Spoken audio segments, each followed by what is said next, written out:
Welcome to Hello Houston. Coming up this hour, we dive into today's top stories, including Houston ISD Superintendent Mike Miles, set to remain in charge of the district for at least 5 more years. I'm Celeste Diaz-Sherman. And I'm Frank Billingsley. We'll also talk with Stephen Simpson, mental health reporter for the Texas Tribune, about Senate Bill 2308, which would allow clinical research on the medical efficacy of ibogaine, a psychedelic drug. Plus, Sean Tajipour, owner and host of Nerdtropolis, a space for pop culture fans to access entertainment news, will share some tech gift ideas for Father's Day. And as Celeste and I discuss the top headlines of the day, we want your thoughts, questions, and concerns. Give us a call or text us at 713-440-8870 or email us at talk@hellohouston.org. Hello Houston is made possible in part by founding sponsors John Bradshaw and Kathy Sanders, and by gifts from listeners like you. Iranian media are reporting that 78 people have been killed and more than 300 injured in Israel's airstrikes in Iran. NPR could not independently confirm the casualty figures. Israel launched an early morning attack on Iran, saying it was targeting nuclear facilities and military targets. NPR's Hadil Al-Shalchi has the latest. Iran's Fars news agency published online images of destroyed buildings and rubble strewn on roads in what it said were civilian areas in Tehran, reporting that dozens have been killed and injured. Videos posted online showed smoke billowing from neighborhoods across the capital. Israel's military said it struck Iran's main nuclear facility as well as dozens of military targets, killing 3 top security chiefs and several nuclear scientists. Prime Minister Benjamin Netanyahu has long warned he will not allow Iran to create a nuclear weapon, something that Iran says it doesn't want. On Thursday, the International Atomic Energy Agency, for the first time in 20 years, censured Iran for non-compliance with its inspections of nuclear facilities. Hadil Al-Shalchi, NPR News, Tel Aviv. Kilmar Abrego Garcia, the Maryland man who was erroneously deported to his native El Salvador, is pleading not guilty to human smuggling charges. His attorney entered the plea at Abrego Garcia's arraignment today in Nashville, Tennessee. The case amplified President Trump's confrontation with the judiciary after Abrego Garcia was deported in mid-March. He was returned to the U.S. last week to face criminal charges. For now, President Trump is being allowed to keep the California National Guard deployed in Los Angeles. An appeals court has paused an earlier ruling that found Trump unlawfully federalized Guard members to respond to mass protests over what activists argue are indiscriminate detentions by federal immigration agents. Prayer services and vigils are taking place across the United Kingdom following the Air India plane crash in Ahmedabad that killed people on the ground and 241 people on board the flight, including dozens of British nationals. Philip Marks reports the grief has overwhelmed several British Indian communities. Though the sole survivor of the Air India flight was a British national seated in seat 11A, the airline has confirmed that 52 other UK citizens died when the aircraft smashed into the ground soon after takeoff. As police have continued to examine the site of the crash and release the bodies of the dead to their families, tributes have been paid across Britain to those who perished, including parents and young children travelling together. While forensic experts in India are racing to identify the remaining dead, community leaders in Britain have hailed those who did not survive, including Akhil Nanabawa and Hane Varaji from the west of England, who'd been, quote, widely loved and deeply respected. One London student who was denied boarding for the flight told the BBC she was happy that her life was saved.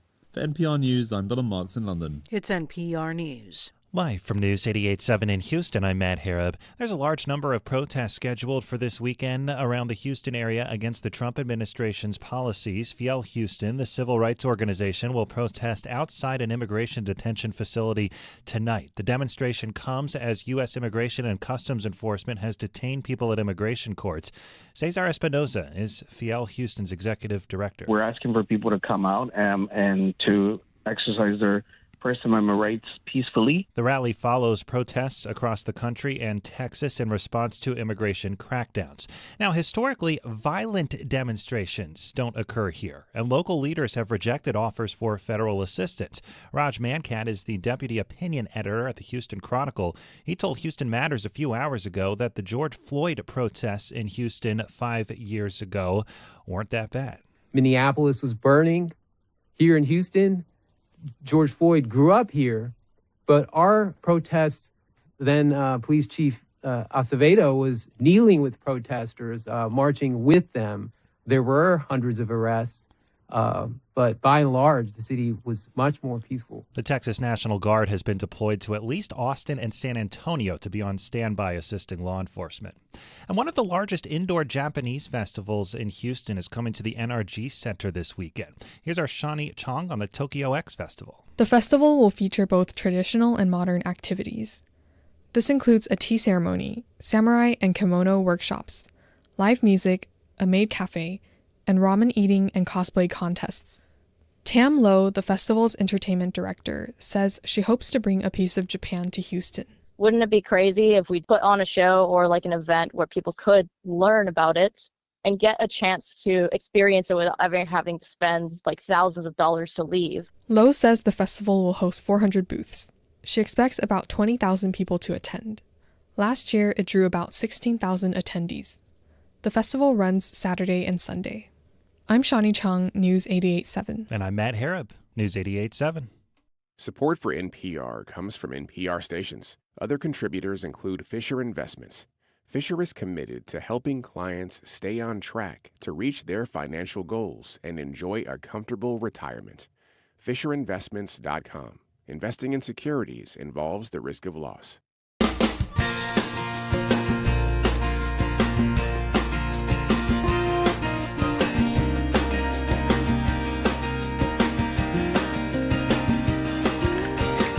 Live from the University of Houston, it's Hello Houston, an open forum on today's biggest stories affecting Houston and beyond. Call now, 713-440-8870, or let us know your thoughts on today's topics by emailing us at talk@hellohouston.org. Now here's your host for Hello Houston, Ernie Manous, Celeste Diaz-Sherman, and Frank Billingsley. Welcome back to Hello Houston. Where's Ernie? Where is Ernie? I guess Friday's off. Yeah, Ernie now has Fridays off, and it is Friday, August 13th, and Friday the 13th for our superstitious friends. And Lance McLeod, he's been on this show a couple times talking about flood and flood control. Today's his birthday. Oh. And not only is his birthday Friday the 13th, he was born on a Friday the 13th, which that's got to be a culture war growing up. Man, yeah, I bet. For all kids whose birthdays are Friday the 13th, they're going to hear about it. That's right. Anyway, bad luck. Happy birthday to Lance. Hope it's a good Love one. that. But again, and thanks for everybody for joining us today, for engaging throughout the week. Man, we got a lot of engagement this week, and there was a lot of news. There's still a lot of news. And we're not done. Of I know. news. Things are happening. Rapid pace anyway. We've seen that in the last 5 months. But, even this week, it's just been like one thing after another, and it looks like it's going to continue. A lot of news is coming up this weekend, tomorrow especially, which we'll talk about. Yeah, and we'll talk about that on Monday as well. And whether you've been joining us and engaging us through YouTube, which you can find all of our episodes at youtube.com/Houston Public Media, you can also email us at talk@hellohouston.org. We get quite a few emails, and I know personally I get some that go straight to me and throughout the week. And so thank you for those. If we don't respond, we are reading them, and we will try to get back to them, even if they're not so nice. But we will definitely try to respond to those, and thank you for those. But Frank, it's bright and sunny outside. Well, if you're here, tell us about it. It's looking pretty good here. It was nice to wake up to some sunshine. But I'll tell you, there have been a few summer storms already from basically Hobby Airport all the way across toward Liberty County. Okay. And I think that's where the concentration will be today. There's sort of this window of now until about 4 o'clock, and it should quiet down for the evening.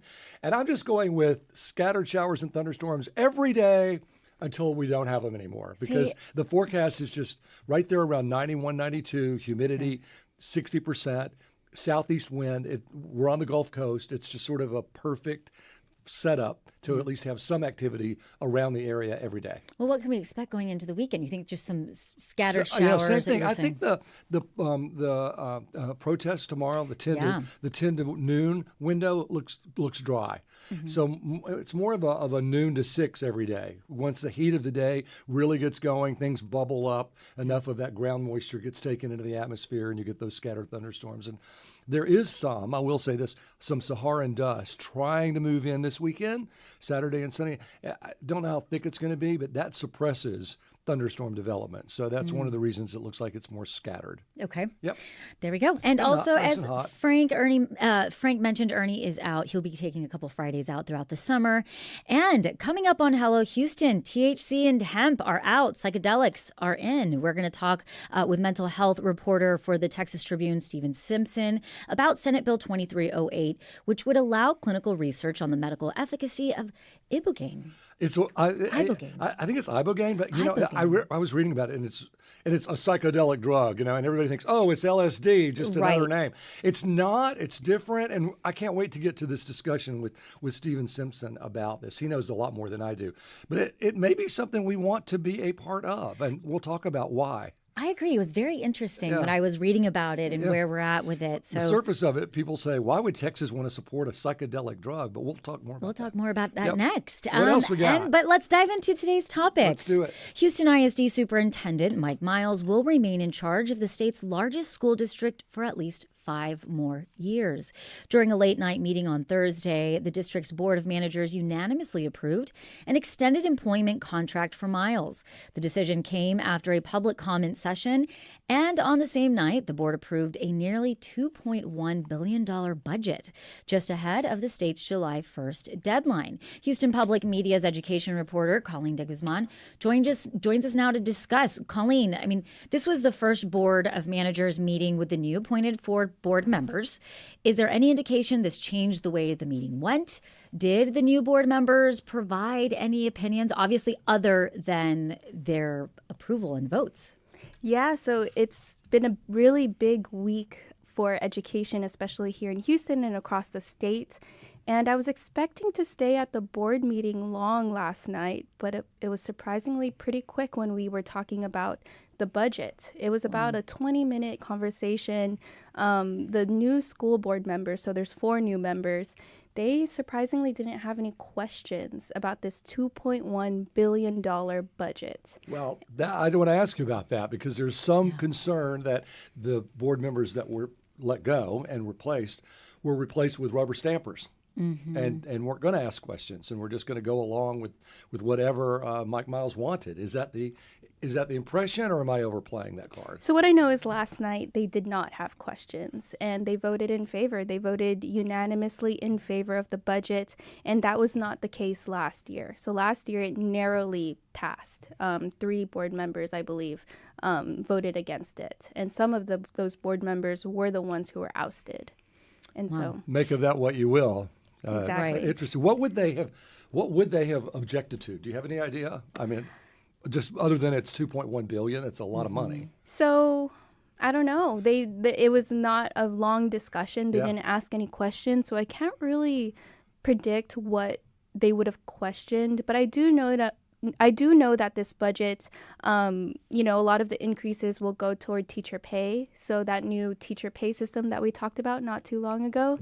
And pre-K, they want to boost their funding for pre-K schools. And it's on top of a lot of other increasements, but those are some of the big things. Did the board members make any comment at all besides, maybe not necessarily about the budget, but did they make any comment at all?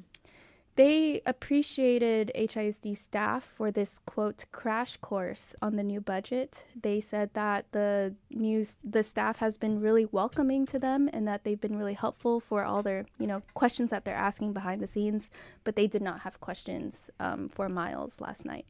Now, Colleen, something that has been regularly discussed is the STAR exam. We've looked at it from a state perspective as now local perspective. Where are we at with STAR? What is happening? What updates can you provide us? Yeah, so HISD is celebrating. Mike Miles is really happy with the STAR results this year. 3rd through 8th grade results came out yesterday, and they're on par with the state. They're ahead of the state averages in math. There's several grades. So Houston is really good at math and Algebra 1. Who knew? I was terrible at math. High I really schoolers was. are also really good in biology.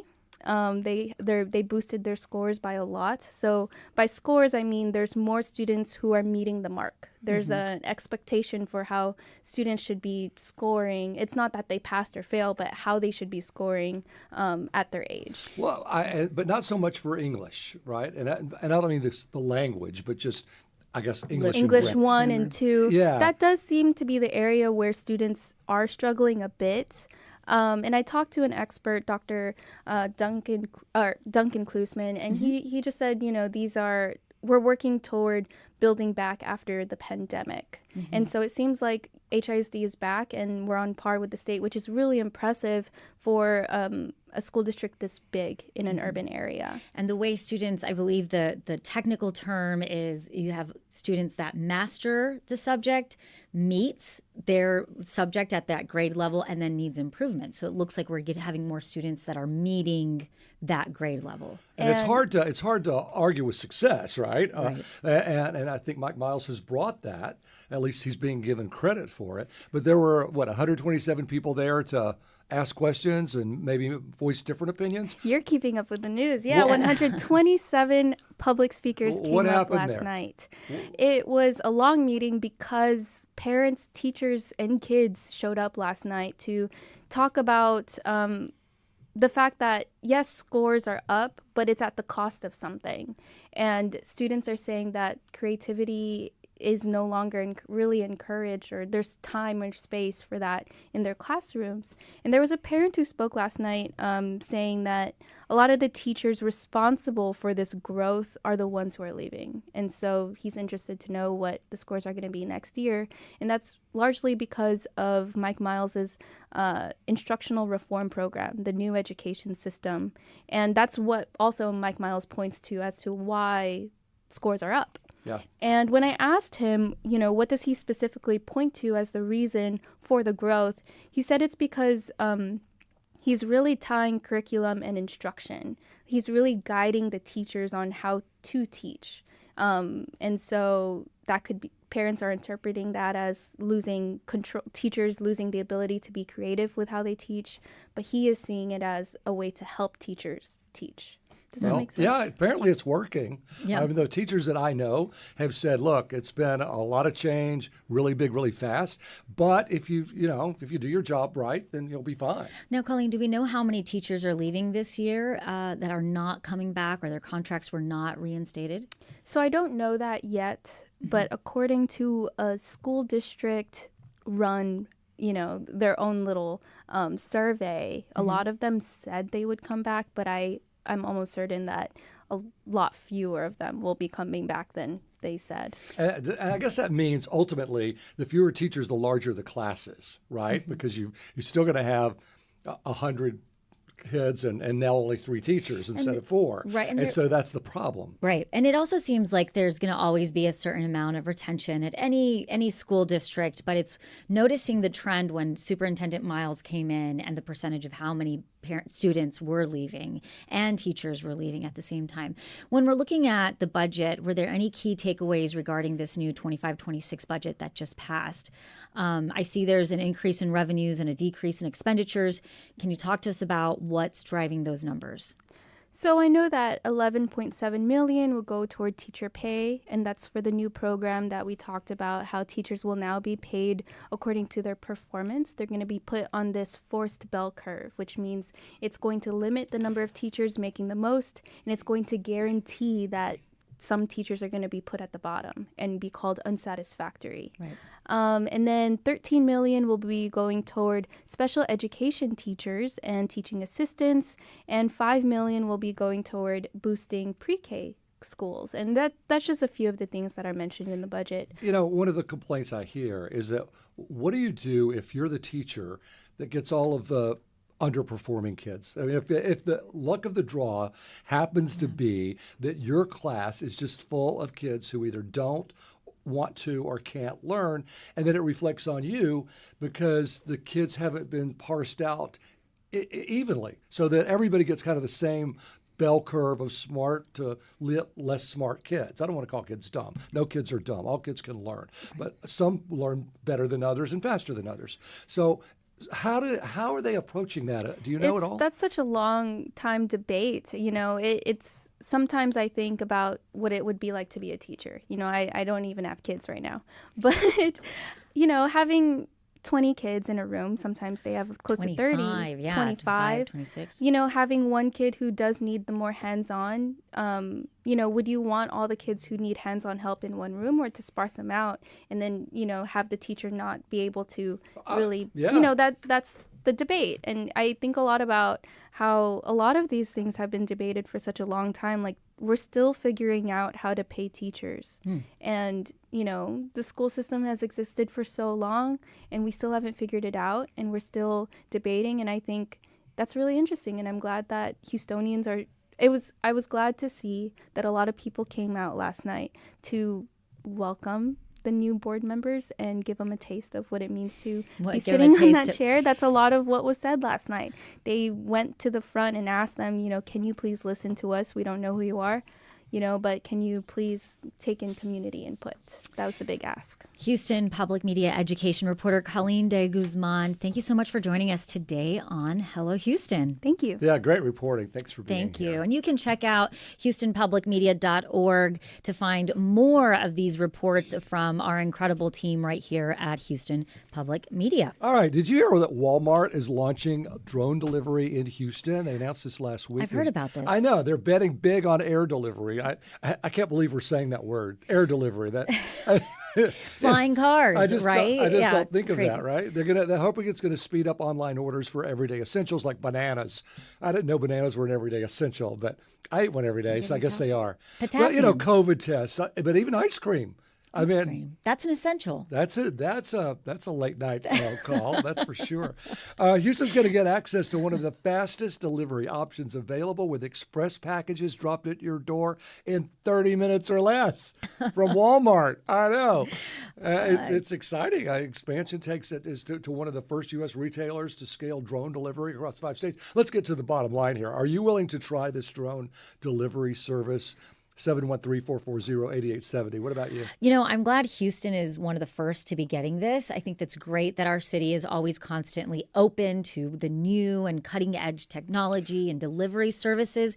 Me personally, I don't think I would be using it. Well, generally we're very flat. I mean, you're not going to want to start this in a hilly, different airwaves going through the hills and that's the mountains. That's a great point. Yeah, we're flat, so that makes it a little easier. And probably for the drone driver, I mean, somebody's got to instruct the drone, put in the lat long and all of that. Yeah. That it's probably easier to plan the route.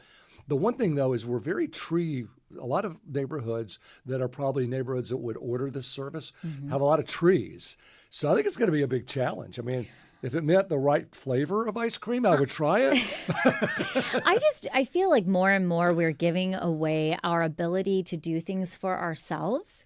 And so, I think that there is something extremely important in going to the grocery store and seeing options, and not just, I don't want to say that we're becoming lazier, but really, what are we moving? What are we moving towards? Here's what I've noticed, because forever my schedule was from 2 to 11, 2 p.m. to 11 p.m. I never saw traffic.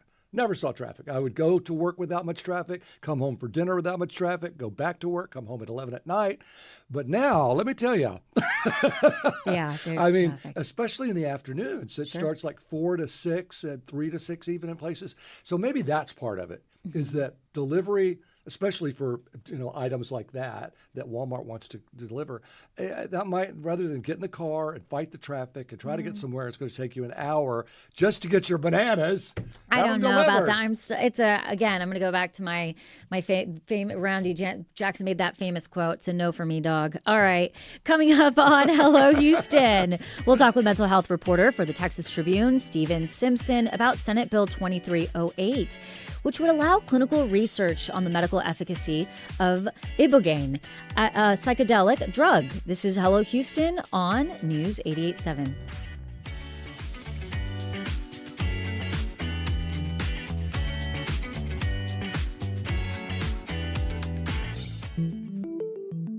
So there are plenty of people in the Pentagon, even those who had concerns, who sort of thought at the end of the day, maybe this is a parade, maybe it's a good thing.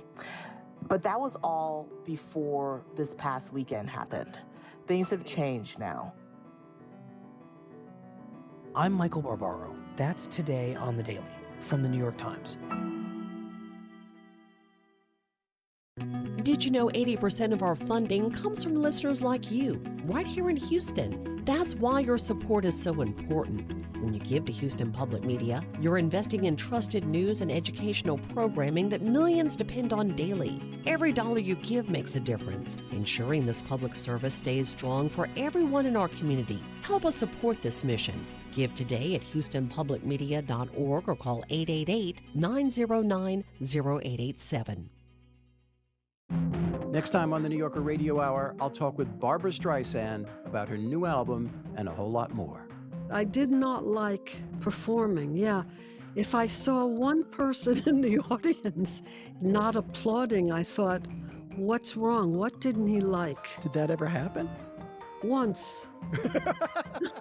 Barbra Streisand joins me next time on the New Yorker Radio Hour. Tune in Sunday morning at 9 on News 88.7. Support for Houston Public Media comes from the Guide to Good Divorce seminars, created by attorney Trey Yates to help women navigate the divorce process. Saturday, June 14th at the St. Regis Hotel. Registration at guidetogooddivorce.com/radio. Support comes from Gulf Coast Blood, providing everything your group needs to save lives and make an impact in your community. Info on hosting a blood drive at your business, school, place of worship, or organization is at giveblood.org/hostablooddrive.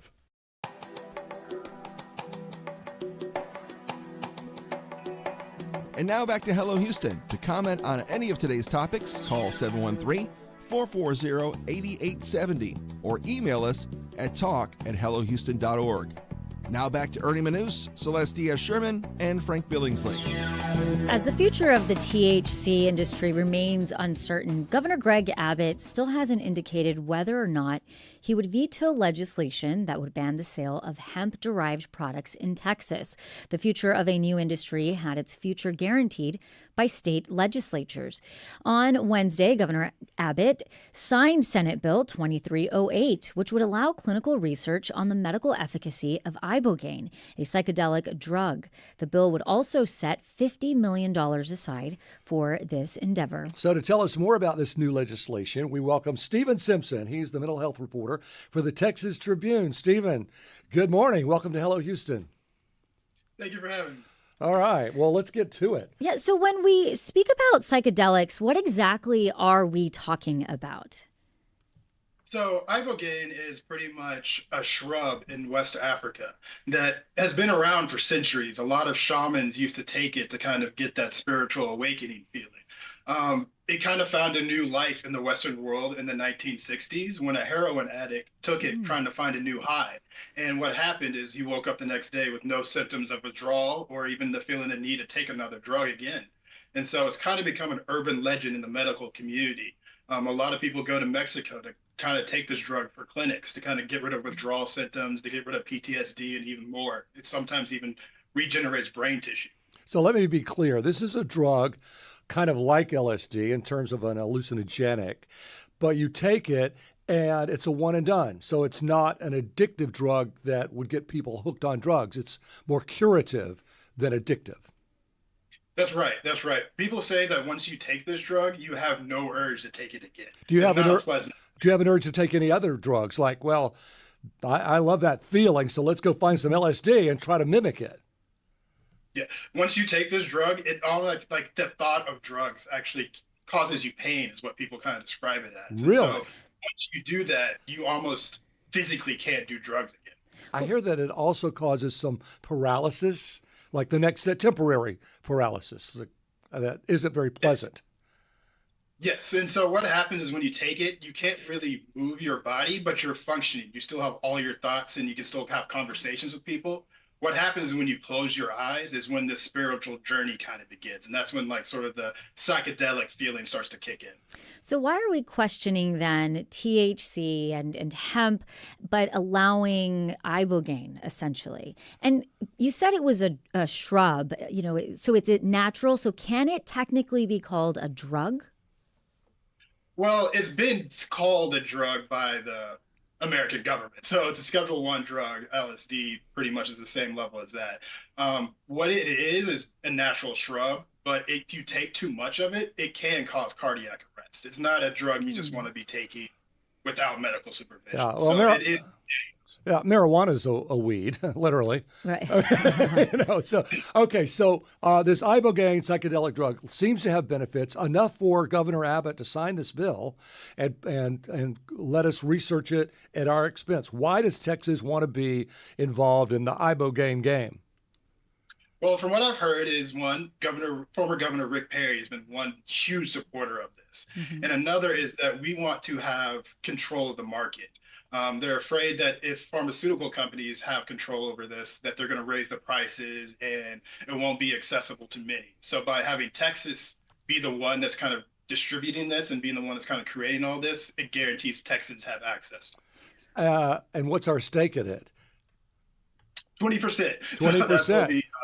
So yes, if it's $1 billion industry, we are in it for 200 million.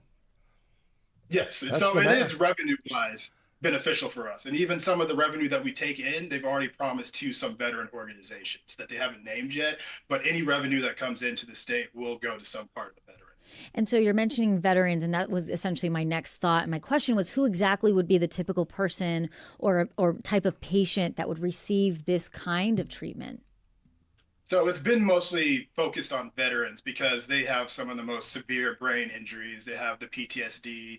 They have some of the problems that come with addiction from taking some of the pain pills and things like that. But this would be open up to everyone if it gets, approved by the FDA. But the main people that this would be focused on would probably be people with PTSD symptoms and people with severe addiction. So, I want to follow that. We're talking with Stephen Simpson, the mental health reporter for the Texas Tribune. If you'd like to join the conversation, we're right here at 713-440-8870. So, Stephen, you said PTSD and addictions. It's not going to fix your brain, right? It's not a brain trauma cure. I guess what it does is the PTSD and perhaps addictions from other medicines because of that. This is like a rehab, like an instant rehab. One dose and you no longer have this problem. So pretty much what it is the withdrawal symptoms once you quit drugs can last up to 2 years. And what this does is cut that process down to 48 hours. I'm still not really sure how it's done. They're still kind of studying it, but it looks like it attaches to the brain receptors, almost like reverses damage done by drugs, and it kind of removes that addiction that is stuck to the brainstem. Are any of these research groups that you were talking about, are any of those in Houston? Do we know yet where they would be? We are not sure yet. They're still making the consortium. It'll be a kind of a project between public, private, and some pharmaceutical companies. So we don't have the exact details on who's going to be involved yet, but it will involve some universities. Have you heard any firsthand accounts from somebody who's actually taken this drug? Yes, actually, I had a former Army Ranger come out and tell me sort of his own experience with it. He had been very suicidal. He had been addicted to fentanyl, a bunch of opioids. He was ready to die. And then he heard the Joe Rogan podcast and heard someone talking about the ibogaine. And so he decided to book himself a clinic down in Mexico. And once he took it, he told a story about how he saw multiple doors open up in front of him, and each of them was moments in his life. And each point of those moments showed why he was addicted to drugs. And once he got through that, he threw up and then never felt the need for drugs again. Now, what if somebody says this could be somewhat like a Band-Aid or like a placebo? That's a placebo effect. What type of research is going into ibogaine and this type of therapy? So Stanford University is the one that kicked off this kind of massive study into this. And they're pretty much watching veterans when they go to Mexico and when they come back, and they're doing brain scans on them. And so these brain scans are kind of informing people if this is a placebo effect or if this is a medical breakthrough. And so far, it's starting to look like it might be closer to a medical breakthrough.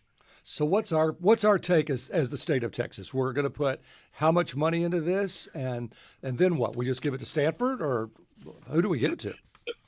So we're going to pretty much invest $50 million into this project. And so any pharmaceutical companies that want to get in on this have to match it. And so once they come in to match that details, that is when the project starts. The main goal of this will be trying to get FDA approval. They're going to hopefully, I've talked to some of the ibogaine people. They said they've reached out to the Trump administration and are hoping to kind of accelerate that process. So is this the kind of thing? Is this the kind of thing that Robert F. Kennedy would approve? Do you think? There's been a lot of mention of Robert F. Kennedy in these. They said that he seemed to be a very big supporter of psychedelics. And so one of the key pieces of this is one of the big psychedelic measures, MDMA, did not get FDA approval. That set back psychedelic research about 20 years. So ibogaine is kind of like stepping into that gap. Have any other states done this before, and what did that look like? Well, this originally tried to get off the ground in Kentucky. What ended up happening is the governor there that was kind of the big supporter of this, lost the election. And so a new governor came in, and they viewed this as not worth the money. They viewed it as a legal drug. Why are we bothering with this? And so they just decided to cancel it out. So Texas will be the first one to kind of take this whole ibogaine front on. Well, I wouldn't think this would be a party divisive idea.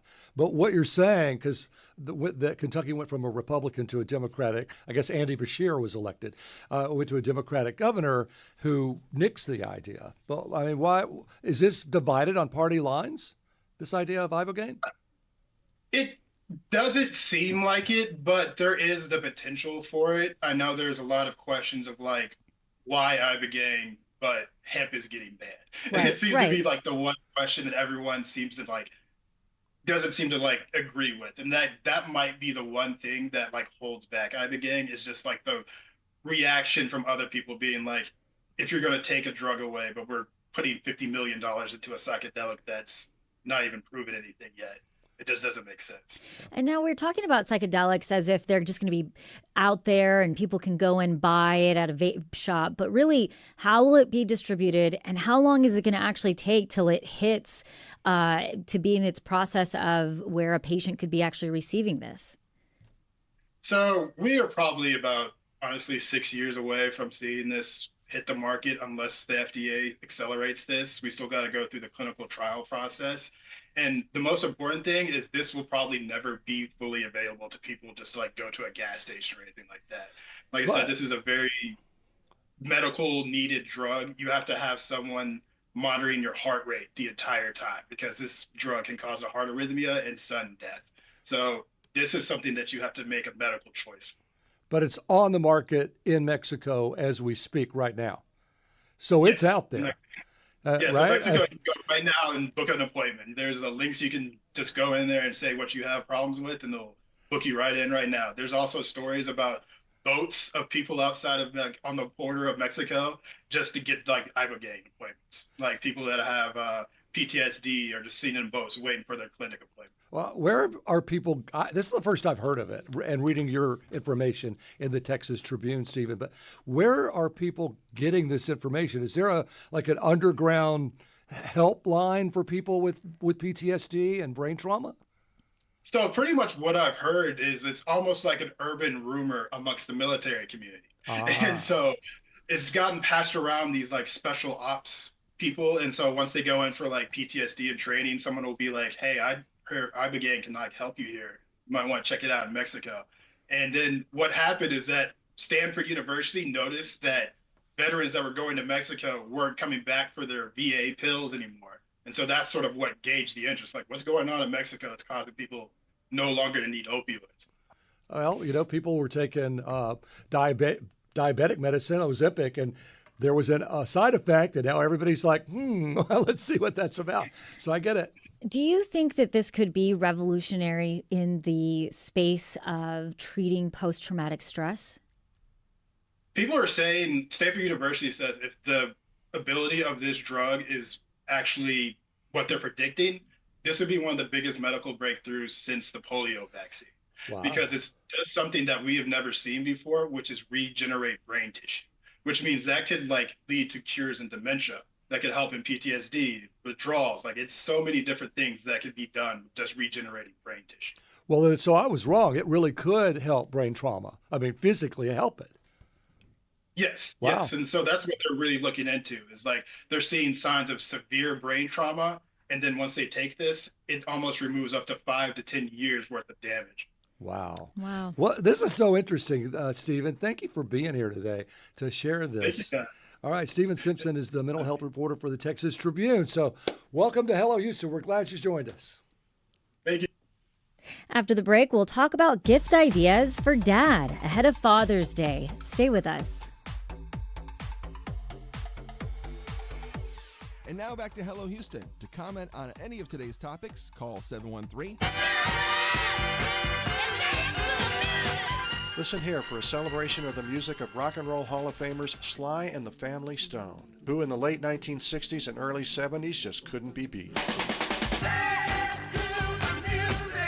But those early records, there's such an incredible positivity about them. Sly Stone passed in June 2025. Hear our tribute here real soon. Saturday evening at 7 on News 88.7. The same organism emerging at around the same time in 4 parts of the world. On the next Radio Lab, it wasn't a bacteria or a virus. Climate change brings a newcomer to our bodies. What's it doing in our hospital, behaving so angrily? They had to close their intensive care unit for months. It's popping up all over the world. It's definitely not normal. Join us for the next Radio Lab. Hi, I'm Craig Cohen, the host of Houston Matters. Join me weekday mornings at 9 or at your leisure on your podcast feed for your daily guide to the people, places, issues, and ideas that define Greater Houston. From politics to the economy, energy to the environment, healthcare to education to transportation and beyond. If it matters to Houston, it matters to us. Check us out wherever you get your podcasts or live on the air weekdays at 9 a.m. right here on News 88.7. It can be hard to stay informed about what's happening in our city, our state, and across the country. That's why Houston Public Media makes it easier. Everything you hear on News 88.7 is powered by you, not advertisers. 80% of our funding comes from our Houston community. That's what makes public media different. It's community funded and always here for you when you need it. Join that community now at houstonpublicmedia.org/donate or call 888-909-0887. And now back to Hello Houston. Call now, 713-440-8870, or email us at talk@hellohouston.org to get your comment in on today's topics. Here's Ernie Manous, Celeste Diaz-Sherman, and Frank Billingsley. All right, Father's Day is on Sunday. That's always a fun day for Love fathers. my dad. I know. The clock's ticking to get the perfect gift for the father or the father figure, whoever is your dad in your life, to show them just how much you appreciate them. So while you can never go wrong with an extravagant tech gift, the ever-evolving landscape of consumer technology can make it difficult to find the perfect gadget or gizmo for your dad. So joining us now to share some tech gifts for Father's Day is Sean Tajipour, owner and host of Nerdtropolis, a space for pop culture fans to access entertainment news. Sean, welcome to Hello Houston. I see that maybe you brought us some gifts. You shouldn't have. You can claim what you want except the brand new Switch 2. That finally got out, huh? It is finally out. I actually had my order canceled for it because of demand, but I had a friend lucky enough to put one aside for me at a local GameStop and help me out here. Now, Sean, would that actually be a gift for Dad? I mean, you think that dads would want the Nintendo Switch too? Yeah, of course. Dads grew up with Nintendo, right? I mean, my dad had the original Atari, then went into Nintendo. I got a Game Boy, and I remember him just surprising me with games since then. But there's all ages of fathers out there, and gaming is very popular, and it's something to bond with your son or daughter as well. And the Switch 2 is the hottest thing. If you can find one, you can find some stores that still carry them, but as you can see, it even comes with some fun accessories like a camera, because you can start gaming with people online as well and see them as you play Super Mario Kart World. Now, I've been seeing the Nintendo Switch 2, a lot of headlines around it, but I've also seen a lot of headlines around Walmart and the Switch 2. What happened there? Well, there's a couple of things. I mean, there's a lot of demand for sure. So a lot of orders got canceled. But a lot of people that got their orders were surprised with a can of Pringles and a Coke to say thank you for placing your order at Walmart. So that was fun. Really? That's very interesting. They got some snacks. The ones that got their hands on one got some snacks as well. But I think the Nintendo Switch 2 is a perfect gift if you can find one. Or if you already has one and got one at the midnight release, get them some fun accessories. Also got this the case for it, and you can get the camera and a bunch of stuff. There's so much you can get for the Switch And what's already. the big upgrade to the Nintendo Switch too? I mean, okay, I have a Nintendo Switch. My kids have one. We have one at the house. You're going to have to educate me on what's a Nintendo Switch. It Just is a smaller, the gaming console. like playing Nintendo on your TV, Yeah. but you just play it on this thing. Well, it kind of is like a Game Boy and an actual Nintendo. I feel Is like. that all it does? This is the console. It has a built-in screen. You can attach it to your TV. You can play on your TV or on your screen, and you can actually play old school games too from the Nintendo. I grew up on Pong. There might be Pong on this one. There's also a Genesis on here too. Can you order ice cream from Walmart and have it drone delivered? My favorite was Duck Hunt with the little. Remember the Duck Hunt original Nintendo? Are you a member of Ducks The Unlimited? 90s? No. So besides the Nintendo Switch 2, what other gifts do you think we should get Dad in the tech world? I'm sure Dad grew up with Bill and Ted. Y'all remember Bill and Ted? Oh, yeah, The Excellent Adventure. They just released a 4K trilogy, the Triumph trilogy of all 3 films. So Alex Winter and Keanu Reeves. So to kind of go back in time and revisit the good old days with Bill and Ted. But also the newest movie is also included on this as well. And I'm sure Dad also watched the Drew Carey Show. That for the first time. Yes, Drew Carey This is Show. wild. For the first time, we have the complete series on DVD. This has been hiding from us for years. We've demanded this forever. How many seasons did that one go? Yeah. Oh, this was a lot. This was at least 7, maybe 11. I mean, it's a lot. I would watch the Drew Carey Show whenever, like, my parents really didn't allow us to watch sitcoms like that, but I would watch it, and I always thought that was such an interesting show. Like, it was kind of dry. Yeah. I One of my was favorites. hysterical. And I love seeing Drew Carey do The Price is Right. Yes. Perfect for it. Yeah, what else do you got for us? Also, this is a must-have for just not gearhead dad, but any dad. The Genius Boost. This is a great way to jump your car or charge your That's cool. your electronics as well. But it's super easy. Here's the jumper cables you see right here, really thick and meaty right here. But you just plug it in, put it safely on your battery. You click this button, and it starts charging the car, and then start it right up. Can I charge my phone with that? Yes, you can, because it has the USBs plugged in on the side as well. So this is a hurricane season must-have. That is, and I would say I never charge my phone overnight. So all my friends know my phone is always dying. I need that, the Genius Boost. That's smart. I mean, people have said with your hurricane list, you really should have some kind of extra charger for your cell phone, because if you're out of power, you're going to sit in you're going to use your cell phone charger in your car. But this you can have right there with you. Yeah, this is a great portable one, and there's other brands as well. But this is one of the first ones on the market for years, and I really love the Noco brand when it comes to jump starting your car. Cool. Okay, are the Ray-Ban Meta glasses still cool, or they're still cool? And I'm trying to get my hands on one. Maybe my birthday's around the corner, so maybe whoever's listening out there that knows my birthday's coming up, I would like those because those are cool. So tell us a little bit about those for people that might not know what I'm talking about. Yeah, they're pretty much smart glasses from Meta teamed up with Ray-Ban, so they look great, but they also have great Sony camera built in on them, so you can also grab stories and social media content with it and just grab really fun stuff. And I think they're slowly building it out where stuff will show up on the lenses as well, kind of be more AI built in. And so right now, I think the second generation are out, but maybe we'll get some news about some updates in the third gen for the Meta Ray-Bans. My brother-in-law got the first generation. I remember trying them out, and it was the trippiest thing ever. I mean, you feel like you are living in 2052. I don't know. I don't know how far that is. Well, it's cool they have it where they're the transitional lenses too. So you can have that option too, which is fantastic. Now, we talked last time you were here a little bit about Minecraft. What are the cool summer movies that we need to be watching, especially for those that want to beat the heat? Yeah, and of course, great to take Dad to the movies too. Why not? Yes, Dad. Don't want to buy him a gift? Take him to the movies. Get him some popcorn and Coke. Great films this weekend. How to Train Your Dragon, the live action remake. Starring Mason Thames and Gerard Butler. That's a fantastic film, almost a perfect live action adaptation of the animated film. That's out today, this weekend. Also, take Dad. Mission Impossible: The Final Reckoning is still in theaters, and also Ballerina from the World of John Wick is out as well. So, I mean, there's tons of different ways to treat Dad to the movies or take the whole family. Lilo and Stitch is still out in theaters, and that has been itching close to, I think it's $800 million worldwide, going to $1 billion. But there's been a lot of controversy around these made like live looking remakes of cartoons. What do you think it's been that people have kind of pushed back a little bit on them?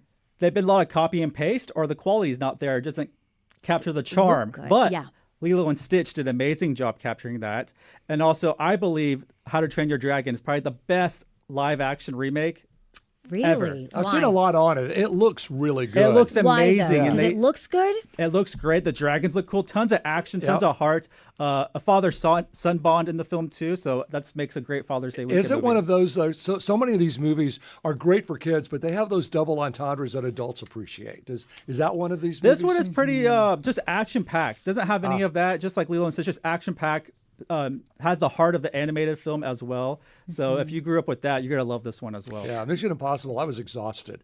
After 3 hours, right? Oh, yeah. And Tom Cruise, he's on every kind of Does instrument. all of and his it's stunts. all over the place. You're listening to Hello Houston. We are speaking with Sean Tajipour, the owner and host of Nerdtropolis, and you can join the conversation. We're talking all things tech, all things Father's Day. Give us a call, 713-440-8870. We did receive a YouTube comment. My British computer guy says, I track hard to find tech. Good luck finding a Switch 2 before Father's Day. Yeah, I mean, you might find a couple stores and maybe outside Houston, maybe that they might have a couple there or so. But that's your best advice. Just keep looking. Just keep looking. You just never know. Because I've been following a lot of people online, and they're like, "Hey, I'm at Target, and there's like 5 sitting here." So there's some locations they can still find them. Yeah. Now, it's still a thing, when this was coming out, you talked about how people were sent a thing of Pringles and a Coke. Are lines waiting for tech still a thing, Sean? It's been a while, but I was super excited to go to like the midnight launch of the Switch 2. I camped out for the Wii back in high school. Yes. That was a fun time. That was the last time I remember ever cool. like the midnight release stuff or the next day stuff. But people were camping out. There was a GameStop and Best Buy where I went, and both of them had lines out the door. Best Buy had a bunch you can get that night, and same with GameStop. They had pre-orders and some extra ones you can get the day of as well. Now, what about computer games? I know we were talking about, console games, but what about computer games in that space? Is there anything cool happening? I mean, there's a lot of, Minecraft is making another resurgence because of that film. Everyone, Fortnite as well. Marvel Rivals is another game as well. So they're very similar gameplay, and it's all online gameplay. And I think that's what PC rocks, because you can play online with some really great titles with a bunch of your friends and kind of meet new people online too as you're roaming around these worlds and attacking each other. But why did the Minecraft movie do so terribly? I don't think it did terribly. Well, I got really bad reviews. I think from certain people that were expecting something completely different. Weren't ready for it, but I know the director. I knew the vision for it, and I was all in. If you, like I said, if you love Napoleon Dynamite and Nacho Libre, the humor in that was just like that. Have you seen Superman yet? I have not. Hopefully soon. Because the trailer I've seen is kind of dumb. Why is I that? don't know. I need like to know why you think that. Well, the whole dog sort of Crypto is very important to the Crypto Superman is lore. super important. AI meets Superman. It just what I love about Superman movies is you think it's real.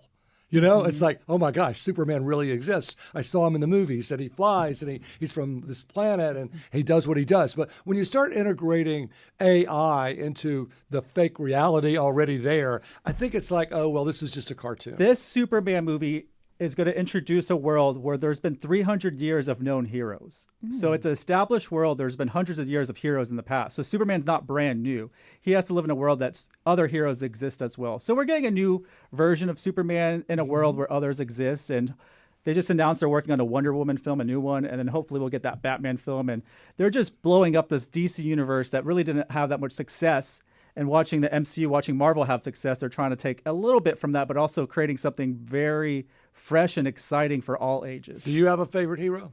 I grew up loving Batman and Spider-Man. Those are my two favorite. I want to move over into the rom-com because I hear you're also a movie, buff. So talk to us about The Materialist, because that is on my list of wanting to go see it. That is a film I sent my contributor Drew to watch, and he loved it. He said Celine's song is on fire, 2 for 2 already for her films. And that cast with Pedro Pascal and Chris Evans and Dakota Johnson, just great chemistry, great storytelling, and he loved it. I I believe his recommendation because he is very particular on these types of rom-coms, and he said it was fantastic. It's on my list. I keep telling Dan we need to go see this. And Celine Song is so talented, so I got to give her props on directing this film. What about Dora? Dora the Explorer. Explorer is also coming out. I mean, there's also season 3 of the animated show, which I actually just spoke to Tajipour from Black Eyed Peas, who just wrote a song for that. But also you have the live action movie coming out with Gabriel Iglesias, Fluffy, voicing Boots or a sidekick. Boots. So yeah. I love the world of Dora. I think adults can learn more from it than the children. There's so much you can learn from that world. I don't disagree. And then real quick, looking at Dad's and Father's Day, I know we're talking about really techie things. Are cameras still a thing? So maybe a dad who wants to get into photography. Is there any new technology out there in regards to photography? I mean, there's so many smaller cameras now, and also you get to get the digital SLRs. But I'm telling you, like the iPhones now and these Android phones and these Samsungs take amazing photos. And if Dad's really interested in taking like nature photography and get into that, any Sony camera, Canon, Nikon is a great pickup for him as well. But also, if you don't want to get gifts, take Dad to the movies or go grab a pizza somewhere. Okay, go grab a slice of pizza. But Spaceballs 2 just announced that they're going to be coming out. Are you excited? Mel Brooks is actually going to return, and Josh Gad is going forward with kind of setting the story up and working with everybody. And Rick Moranis is returning as Dark Helmet. He hasn't been in anything. I ran into Rick Moranis at a restaurant in New York 10 years ago. Yeah, I don't think he's done anything in 10 years. No, he retired after the passing of his wife and really kind of wanted to focus on family and kids. And now I guess this is the project to bring him back. They were going to do a Honey, I Shrunk the Kids kind of reboot with him, but that kind of fell apart at Disney's. But I'm glad this is the project going to bring him back because we've missed him. I've missed him so funny. Much. We actually watched Honey, I Shrunk the Kids this was like a few months back, and my kids were just totally freaked out about this movie. They're like, could this actually happen? I mean, it was amazing. I thought how well it actually aged. Yeah, one of my favorite films, it's one of those films that always came on around Thanksgiving as well. It's that and The Goonies always came out. The Goonies. Which just celebrated 40 years, which is amazing. Well, speaking of like Thanksgiving, Christmas, do you have a heads up on what we can look forward to as we get into fall? Oh, for tech gadgets? No, or for movies. Oh, for movies. What's coming up, I wonder? Oh, that's a good question. Well, I know October is going to have a lot of great horror films. That would make sense. It all makes sense. And I know there's, new Avatar and other stuff coming out this summer. But I will have to say, let's not forget next month. We got Jurassic World. We have Superman and Fantastic Four. Speaking of Superman, I don't want to talk about November and October. I want people to go watch these awesome nerdy films next month. Well, we got a YouTube comment from The Truth, and The Truth says we do not need crypto in a Superman movie. Ooh, it's for the kids. It's for the animal lovers. Opinion. The Truth. Get out of here. I like crypto in Superman. I mean, who doesn't like a cute They will puppy? be offering a pet-friendly screening of Superman you can bring your dog to. Oh my gosh. That is going to be so exciting. I don't have a pet, but I will take my kids. I have 2 dogs. I will take my kids. But they're on low-fat diet food. So no popcorn for them. What else can we expect for this summer when we're looking at tech? Looking at tech, that is a good question. I know 3D printing. I was just at Micro Center the other day, I will say that. And I was amazed about the 3D printing stuff they had there. My brother-in-law just got a 3D printer and has been making fun stuff. I think that is like the newest craze of different sizes of 3D printing where you can build stuff for your hobby, for your own house. Something that broke in your house, you could probably remake it and attach it. I think 3D printing is something that is going to blow up, I think, this year and next year, where more people that are hobbyists or just want to learn about it will get into it because there's so much you can do with it. I think it's also so interesting, speaking specifically about 3D printing, is the other day I was at, we were buying a gift for a birthday party with my daughter, and they had a bucket of like little 3D printed, like little characters, and my daughter knew exactly what it was, and she knew all about 3D printing. She's like, oh, this is cool. She's going to print her own BMW one day. And I sure hope so. But it's so interesting how the younger generation, we think of 3D printing and we're like, oh, that's so interesting. But to younger generations, this isn't new. I mean, you can make toys with them. I got to go. Right. Sean Tajipour is the owner and host of Nerdtropolis. When's your birthday? 7/11, the day Superman comes out. All right. Good for you. Sean, thanks for being here. Thanks for joining us on Hello Houston. Coming up on Hello Houston, we'll continue diving into the top stories of the day. Stay with us for the second hour of Hello Houston. Stay tuned. There's more Hello Houston on the way with Ernie Manous, Celeste Diaz-Sherman, and Frank Billingsley. For the latest in local news, subscribe to the Hello Houston daily newsletter at houstonpublicmedia.org. Hello Houston is a production of Houston Public Media. The opinions expressed by the guests of this program are solely their own and do not represent the views of management, staff, or underwriters of Houston Public Media. This is News 88.7.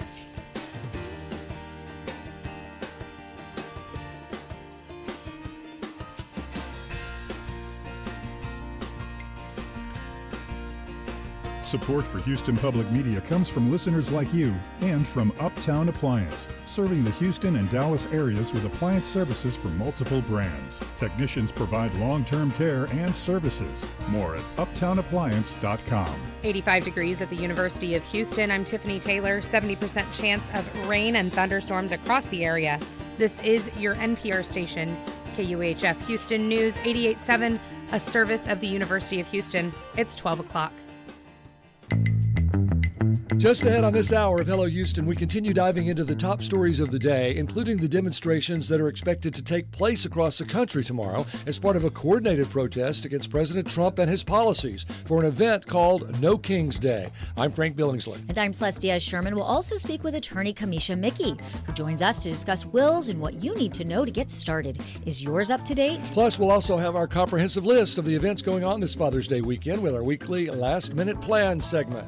And Frank and I want to hear from you, so give us a call. Send us a text, 713-440-8870, or email us at talk@hellohouston.org. You can also watch us on our YouTube channel. Just go to houstonpublicmedia.org and click the big orange banner. Hello Houston continues right after the news from NPR and News 88.7. Hello Houston is made possible in part by founding sponsors John Bradshaw and Kathy Sanders, and by gifts from listeners like you. Live from NPR News, I'm Lakshmi Singh. President Trump's urging Iran to make a deal with Israel to limit its nuclear program after the Islamic Republic came under a wave of Israeli airstrikes. NPR's Greg Myrie has more. The main target was nuclear facilities and an attempt to inflict as much damage on Iran's nuclear program as possible. I'll mention one place in particular. It's Natanz, which is considered the main uranium enrichment facility outside Tehran. Israel said it inflicted significant damage. NPR's Greg Myrie. The Iranian government says a number of top officials and nuclear scientists were killed. The country retaliated with a swarm of drones. The Israeli military says it is intercepting them.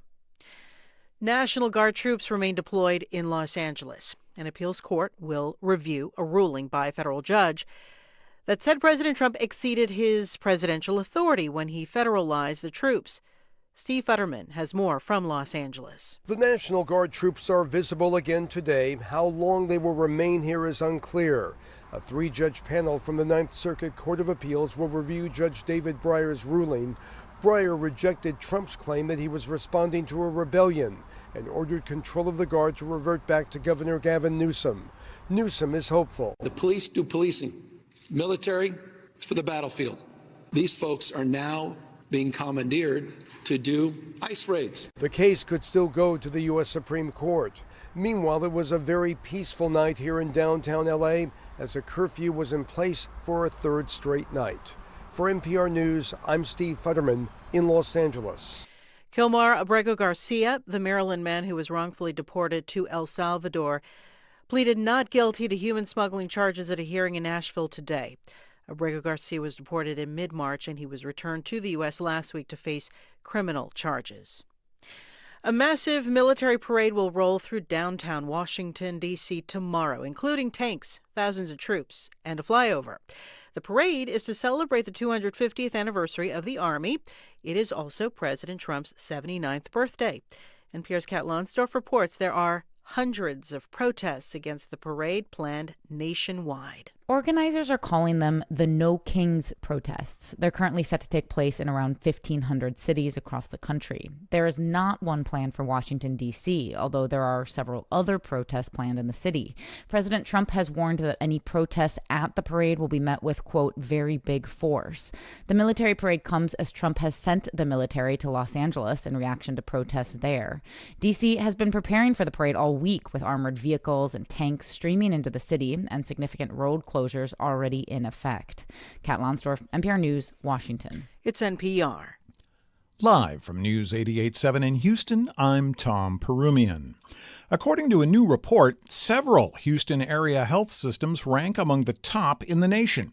Houston Methodist was listed as the #1 large health system in Premier's 15 top health systems ranking the networks based on clinical outcomes, extended outcomes, operational efficiency, and patient experience.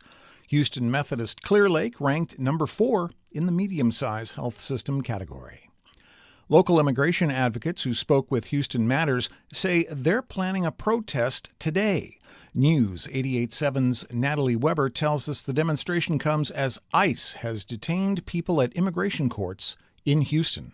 Civil rights organization Fiel Houston will be leading a protest outside the Core Civic Detention Center on Friday. Local activists say they've seen increased ICE presence throughout the Houston area. Fiel Houston's executive director, Cesar Espinosa, spoke on Houston Matters Thursday. What we have been seeing is a ramp-up of immigration presence all over the greater Houston area. We have seen more and more reports of folks seeing them in neighborhoods or in parking lots, getting ready for operations. The demonstration comes ahead of the No Kings protests against the Trump administration planned across the country this weekend. I'm Natalie Weber, News 88.7. Cadets at the Fort Bend County Sheriff's Office will now be able to work towards a degree as part of their training. Under an agreement with Houston Community College, cadets enrolled at the school will earn 24 credit hours toward an associate's degree after they graduate from the training academy. In sports, the Astros kick off a weekend series against the Minnesota Twins tonight at 7:10. We'll see showers and thunderstorms after 4 o'clock or possibly before 4 o'clock this afternoon. Otherwise, mostly cloudy, a high of 86 degrees. Right now, partly cloudy, 85 degrees on the UH campus. I'm Tom Perumian, News 88.7. Support for NPR comes from NPR stations. Other contributors include Charles Schwab, offering investors choices like full-service wealth management, advice, investing, and trading on Thinkorswim. Learn more at schwab.com. And from the Doris Duke Foundation.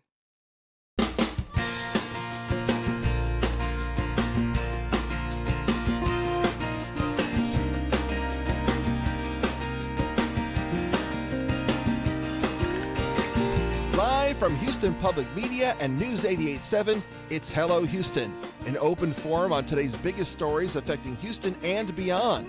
Call now, 713-440-8870, or let us know your thoughts on today's topics by emailing us at talk@hellohouston.org. And now here's your host for Hello Houston, Ernie Manous, Celestia Sherman, and Frank Billingsley. Hello, Houston. Thanks for joining us Hello. this noon hour. Hello, Frank. 2 out of 3 ain't bad. That's right.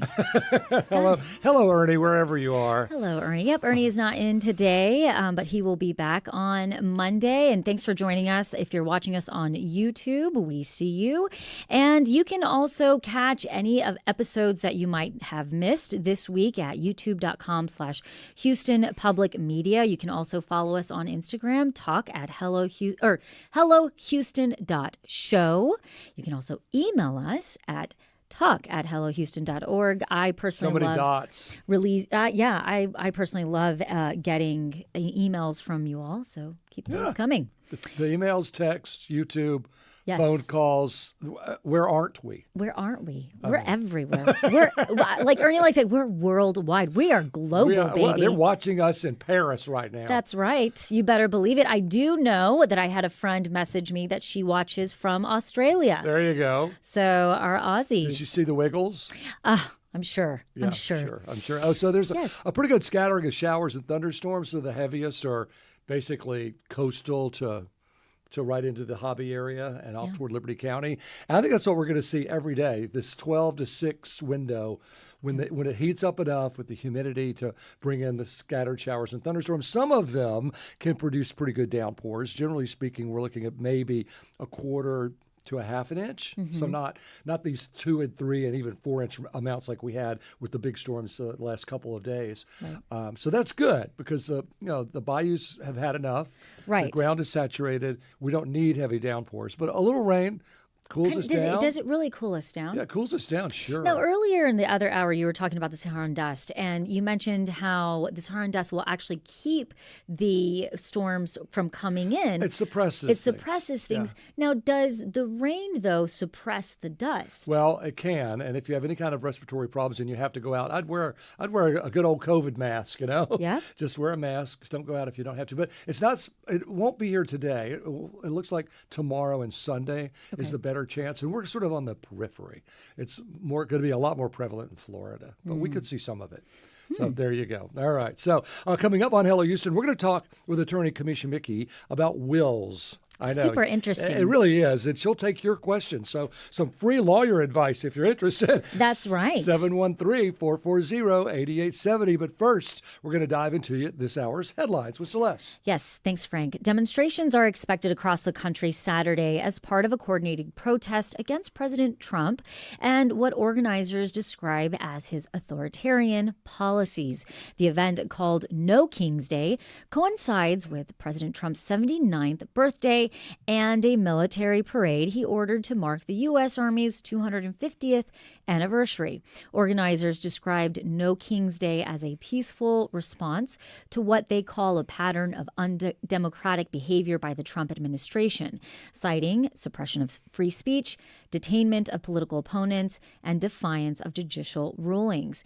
In Houston, the main demonstration is scheduled to take place downtown at City Hall, with satellite events expected in Conroe, The Woodlands, Kingwood, Katy, Cypress, Sugar Land, and League City.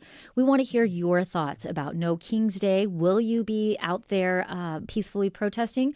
And, what does this day look like to you? Give us a call, 713-440-8870. And right now we have Bethany Edwards from Houston chapter of 5051 on the phone with us. Bethany, welcome to Hello Houston. Hello, hi. Hi. So walk us through this. First of all, I heard there may be some events like No King's Day tonight. Is that true? What's tonight and tomorrow look like? There are various groups around Houston that are holding events. Our group, 5051, we have no events planned for tonight, but I do believe Fiel is a group in Houston that has an event tonight. But we aren't involved in any planning for anything tonight, just tomorrow. So tomorrow is your day. So I know it's a 10 to noon. Do you stage earlier than that? Where are people meeting? How are you getting there? What are you doing tonight to prepare? Our event is at 10 a.m. We will have organizers and volunteers arriving early so we can get things set up. We have lots of groups that are going to be coming out to help us. So we're all meeting at Houston City Hall. Volunteers are arriving at about 9 a.m. and the event and the rally and things will start at 10 a.m. Now, Bethany, what is your call to action? There's been a lot of speculation about this. There's been a lot of different types of verbiage being used describing peaceful protest. What are you all specifically calling for? Here at 5051 Houston and as the people of Houston, we're demanding a government that works for the people, not for billionaires and politicians obsessed with power. That means protecting Social Security and Medicaid, not cutting them. It means upholding the rule of law, not ignoring it. It means rejecting authoritarianism in favor of democracy always. No Kings is a call to restore accountability and put people first. In this country, there are two things that are true. We have no kings, and no president can stop people from peacefully speaking out. So on Saturday, millions are going to do just that. What do you think are some of the misconceptions that are out there right now about this expected peaceful protest that you all will be having? There's a lot of people talking about these protests being violent, but the violence is coming from the administration through militarized crackdowns, not from protesters. People are lawfully and peacefully protesting the abduction of their neighbors by ICE, and the administration's abuses of power are causing issues with that. So we are going to be out there peacefully protesting. There's a lot of fear that things are going to get violent. But again, that's all coming from the administration, not from the people who are protesting. And are you in pretty good touch with all of the people in your group to say, hey, this is how we're going about this. Let's make sure we're all on the same page? Yeah, absolutely. We have 10 to 20 people who are just trained on de-escalation and making sure that any bad actors who are in the crowd and causing issues are escorted away from the event. We actually just left a meeting where we were talking security planning. As I said, we have no plans for this to become a violent event. There are bad people out in the world, and like we've said, the administration causes a lot of violence as well, and we have plans in place for any of those bad actors. If something may happen, that we've got them leaving the event, and if something happens where our protesters are put at risk, we're going to make sure that they get out of there. Now, Bethany, have you been in contact with any local leaders about this?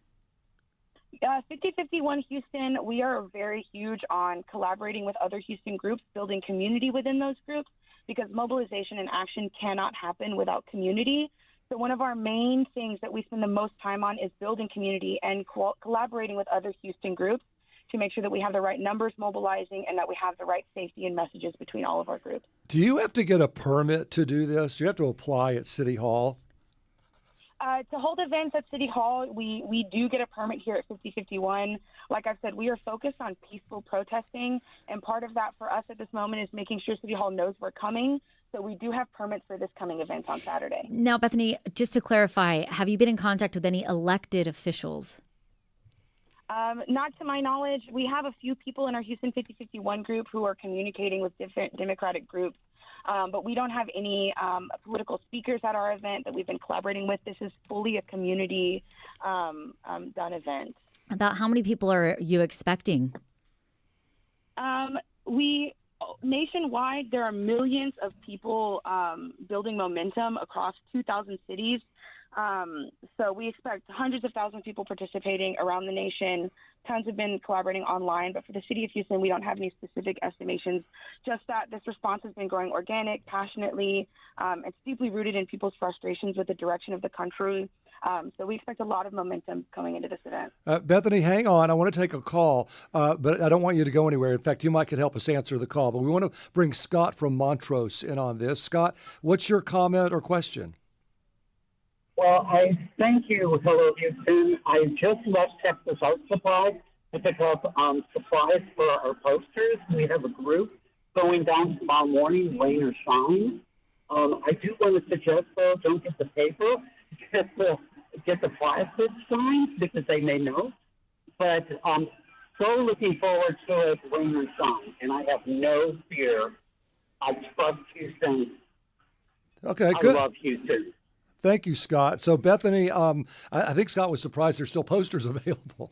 Yes. Where do you get all your supplies, and what are you going to take? I'm assuming signs, but what all are you going to have with you for this protest? Signs is just a fraction of what we planned for this. We have groups in our community that have been creating art and signs to take, but more importantly, we have medical kits. We have waters, we have food and snacks for the community that's showing up. We have tents to protect from sun and to protect from rain. We have people who work in the medical field who are going to be out there with us. There's a lot more materials that go into this than just signs, but I did notice you mentioned rain or shine. Put some plastic tape on your signs, make sure that they're protected, rain or shine. But we'll also have things out there to hand out to people. We'll have material for people to read. We'll have ways for people to get involved. There's a lot of materials going into this tomorrow. Okay, and real quick, what exactly does Houston 5051 stand for? What does that mean? 5051 Houston stands for building community. That is our main goal. We are fighting with the common goal of getting the Trump administration down because they've been doing awful things to countless communities. So our goal is to unite those communities and give each other a connection where if 5051 is having an event, we can reach out to other Houston groups and they can use their megaphone to let their communities know that we need to rally together. If another group, if IYT or some other Houston group is having an event, they can communicate with us and we can use our megaphone to our community and make sure that everybody is rallying together against that common cause. Well, thank you for calling in and really informing us on this. And please be safe. And I know you will, but we will love to hear how it all went after it goes. Bethany, thank you so much. Bethany Edwards is the Houston chapter of 5051. Bethany, thanks for joining us on Hello Houston. Thank you.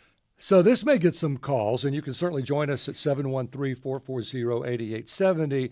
Immigration and Customs Enforcement officers known as ICE, often dressed in plain clothes, are now arresting immigrants at courthouses nationwide, sometimes moments after their hearings end. For 3 consecutive days this week, ICE officers arrested multiple people who showed up for hearings at the South Gessner Immigration Court right there in southwest Houston.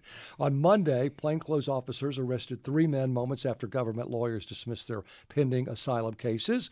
The recent ramp-up follows a January policy shift that authorizes ICE to target courthouses for the first time in 3 years. Under previous administrations, ICE was not allowed to conduct enforcement operations at or near courthouses. So what do you think? 713-440-8870. Well, this is just a continuation of what we've been seeing through these last couple of days, and this is one of the reasons why I think there are a lot of people that are upset and gathering to protest. Now, is it fair if you've been summoned to court and you're there to do your whatever duty you've been asked to do, is that a bait and trap kind of situation? Or, my grandfather always took me fishing in the mornings because the water was cool. And he said, if you go in when the water's hotter, they're going to go down to the bottom. So if you want to catch fish, you got to go where the fish are. Well, it seems like that is exactly what ICE is doing. And again, I think people are really upset about this, and they are, going to protest this weekend. I also think that there are a lot of people that support President Trump and what he's doing and are saying he's not doing anything that he didn't say he was going to do. There is question the legality of this, but I do think that people, we look at what Homeland Security is saying, and they're saying we are simply going to take out what the people that are here illegally. Well, it puts people between a rock and a hard place. So if you're going to court because you've been assigned to go to court and perhaps work on your legal documentation, and then they say, well, you don't have that yet, so you came here illegally.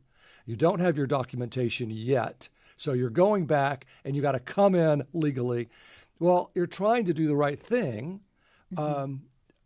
Maybe I'm wrong. But, I think for a long time, this country has looked at immigration very nuanced, and it has been one of those things where we have examined it from a status. We have visas. We have people overstayed their visas. And really what the Trump administration is doing is they're taking away that nuance, and they're saying, nope, your immigration, you're either here legally, you're an immigrant, or you're not. And if you want to call and get $1,000 and put... And if you want to take $1,000, you can leave on your own terms. You can sign up on this app and maybe come back later.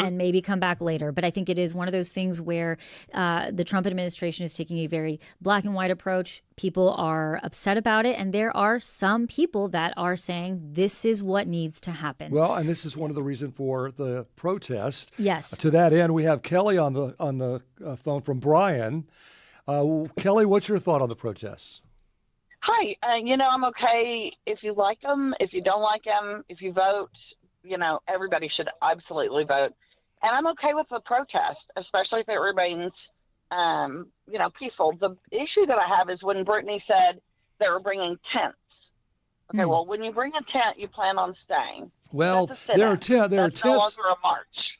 There are tents where you're trying to protect yourself from the sun that are like tents you see at the beach that are, kind of like really big umbrellas. And I don't want to put words in her mouth, but I don't know that she meant tents like a pup tent or a camping tent as much as she thought like tents and you put tables under it and refreshments and that sort of thing. So. And that's fabulous. I guess that'd be kind of like our little marathons that we do. Right. And we have a permit. We have a permit for those tents and the placement of them, and that would be perfectly fine. Yeah. Well. Now, Kelly, quick question for you. Clearly, you feel like a peaceful protest is totally fine. Now, do you think that you obviously said the tents is something that you have an issue with? Do you think that is sending a message that they're going to be staying for a long time? Depends on the type of tent and whether or not they have a permit, I guess. If you do things legally, then you can't complain. if you do things illegally, then you are complaining against exactly what you're fighting against, and that's not okay. Mm-hmm. Two wrongs don't make a right. Kelly, you're right. Thank you so much. Thanks for calling, Kelly. And you can join the conversation at 713-440-8870. We have a call from Alvin from 3rd Ward on the topic. Alvin, welcome to Hello Houston. Yes, how you guys doing? Good. So the point that I wanted to make is that just like the lady who just called, who were trying to cite a principle that by fact of being illegal, all bets are off. That's actually being very hypocritical, and the Trump administration just actually gave up the ghost on that when they actually created a waiver for farmers who wanted to exploit people simply because they needed it, and that we decided that we wanted to accept that exploitation as well. So therefore, there is no principle behind it. It's all kind of capricious and essentially random. So there's no principle behind what they're doing, and Donald Trump just proved that this is all just simply about race. All right, Alvin. Thanks, Thank you Alvin. so much. Thanks for joining the conversation. Well, a lot of input on these subjects, that's and for sure. we appreciate the engagement. Keep that coming. 713-440-8870. Coming up on Hello Houston, we will talk with attorney Kamisha Mickey. Thank you. About wills, and she'll take your questions at 713-440-8870. This is Hello Houston on News 88.7. Stay with us.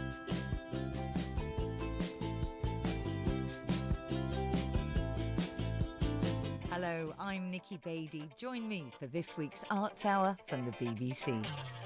With Hong Kong action star Jackie Chan and actor Ralph Macchio, author Maggie O'Farrell, we hear from Brazilian director Gabriel Mascaro. There's music from Piers Faccini and the Malian kora player Balake Sissoko, and my conversation with Indian comedian Veer Das. That's all in the Arts Hour from the BBC.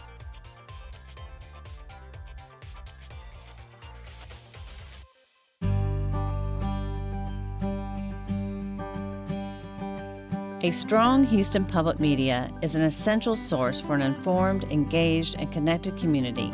We appreciate our Affinity Council leadership for fostering an environment that prioritizes respect, well-being, and growth for our audience. Diane Austin, Virginia Clark, Dr. Patricia Eiffel, Lori Gallagher and Curtis Huff, and Jeannie Giles. Thank you.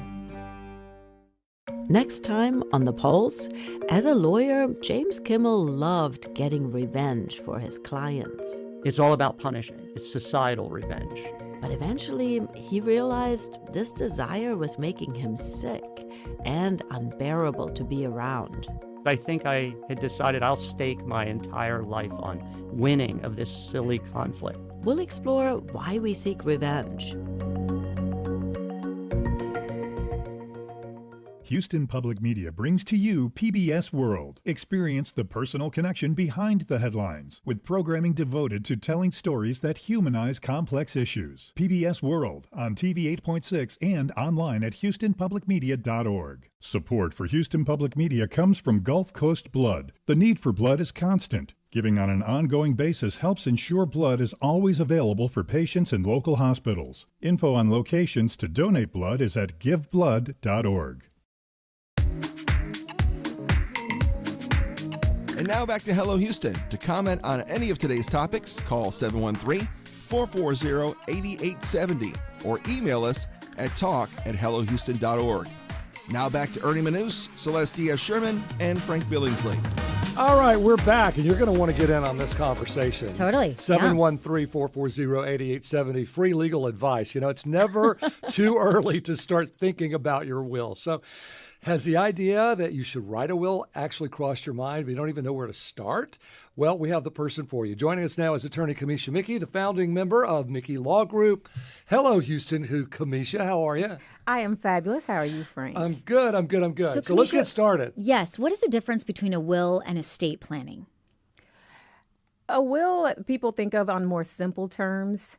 I am writing down what I want to happen to my assets when I die. Okay. Estate planning, you have a lot of assets, mostly real property, maybe trust, things like that. So you need a bit more instructions than just the will alone. So should everyone have a will, or does it have less of an impact for people maybe with a certain monetary amount?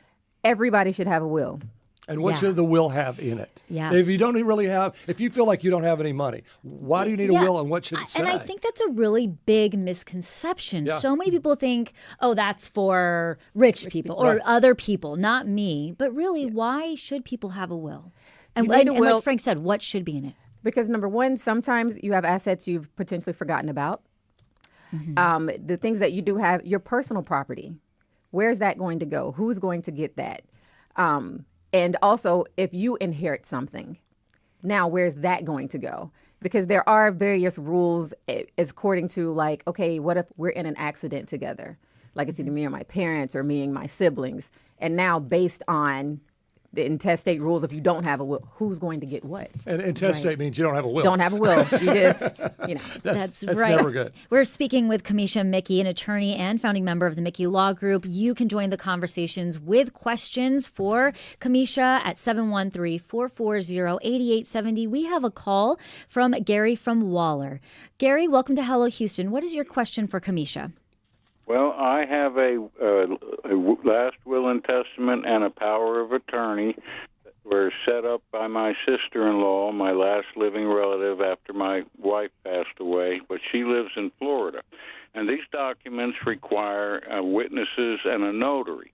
And I haven't been able to get down to a notary, and I'm wondering, is it mandatory if there are no contesters and no other living inheritors or relatives to contend and or forge my signature, basically? Is the notary mandatory for something like that? Well, thank you. Under normal circumstances, yes, you need a notary. And that's normally because they want to ensure it is you who actually wrote or, had the will made and it is going according to your wishes. However, I would suggest that maybe call a mobile notary. Have someone come to you. And that way kind of takes care of the problem. You don't have to go anywhere. And then you fit all the requirements so that there are no unforeseen problems if something were to happen. Yeah, I've heard, well, you could just write your will out on a yellow legal pad. Or on a back a of an envelope. napkin. Yeah, or right. napkin. Yes. Have you heard of that? You can do that. It's a holographic will. Yeah. Really? Do you have And to have it notarized? You do not. The only issues that kind of come up sometimes when you write your own, if someone wants to contest it, is now we have to prove it's your handwriting. So let me ask you this. When Celeste leaves me everything, do I also unwillingly get her bills? You will have and to. debt. You Yeah, will that's what have I to mean, take care yeah. of that. Yeah, that was right. I will. You will have to take care of that. Well, I don't want anything from you. In that case. Oh, good thing I don't have It it. depends on what she left, but yes, the debts and liabilities need to be taken care of out of the estate. So everybody's like, oh, I'm in the will, but maybe you don't want to be in the will. That's right. So in the state of Texas, do people need, and you kind of touched on this when we were talking about the napkin, but do people need a lawyer for a will to be an actual legal document? No, you do not have to have a lawyer. You can write your own will. There are various things you can find online and still have them valid and legal. They give you the process to have the two witnesses and the notary. However, I, of course, suggest people speak to a lawyer because there are various ways you can distribute your assets that may be better than other ways. So what happens if somebody doesn't speak to a lawyer? They don't realize that their assets or the money that they do have, whether it's a lot or a little bit, what happens when they pass away and where does that go? People fight. That's why we have you here today. Yes, people fight. If you don't tell people what to do with your assets, the state of Texas will decide what to do with your assets. So that's probate court. Probate court, Texas Estates Code, it tells the succession, who should get what, if you have siblings, parents, children, husband, wife, all of those things. So if you don't give instructions, the state of Texas will happily distribute your assets according to their own rules. So then what happens if you have multiple wives and lots of children? People fight. And it just stays in probate. I mean, basically, who gets to decide You that could be then? lost in probate for many years if something like that were to occur. So if a parent, you die, you don't have a will. If you have your husband and you just have children with your husband, of course, community property goes to your husband. Personal assets can be distributed, between your husband and your children.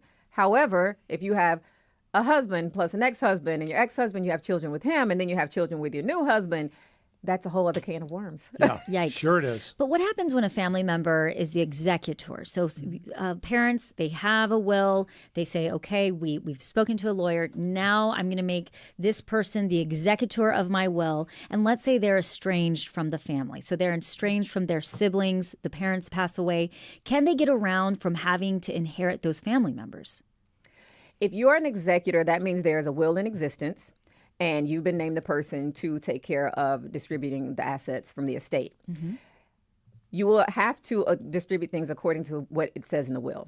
So whatever your parents said, hey, I want this sibling to get this, whether you hate their guts, you never want to speak to them again, you have to ensure that that person gets those things. If not, then that sibling can approach the courts and explain to them, hey, here's the valid will. I was supposed to get this. They did not give me this. What if nobody has the will? Oh, if no one has the will, then it's almost like you died intestate without a will.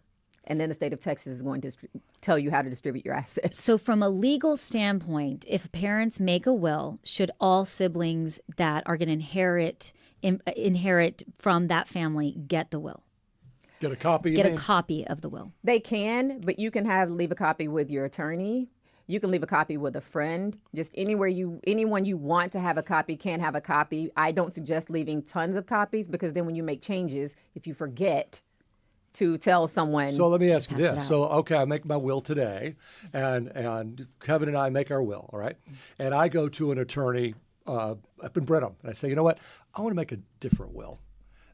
Is it by, and we're not going to tell Kevin. we're gonna leave everything to Celeste. Yes. Yeah. This sounds like a great idea. This kind of thing happens, you know. And it does. You know, people have mistresses and they want them in the will, but they don't want to tell their wife that they're putting the mistress in the will or something. Dios And so this is July or June 13th. So I go in on June 15th and make this new will. Does that take precedence over the old will? If you acknowledge in the new will, there's a standard line they use. You know, takes the place of any previous will, you know, that I created. Yes, the new will on the 15th will take the place of that will. So someone could proffer, once you die, a different will and say, sorry, this date is after that date. This is the new will. You're cut out. I'm in. Absolutely. How do you prevent that from happening? If you're the heir, I mean, if you're the wife, how do you make sure your husband doesn't go do that? You cannot.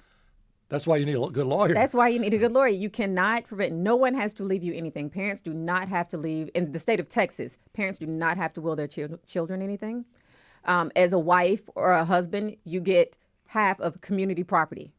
But personal property or anything separate property, they can give it to whomever they wish. Community property, 401ks and pensions and what you have in the bank, or just your house?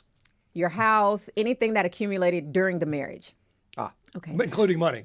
Including money, unless it was inherited from like of your grandparents. Oh, I'm going to give you this in my will. That's separate property, even while married. You're listening to Hello Houston. We are speaking with Kamisha Mickey, an attorney and founding member of the Mickey Law Group. You can join the conversation at 713-440-8870. Now, how important is it when it comes to life decisions to put that in your will? Is that something that goes there?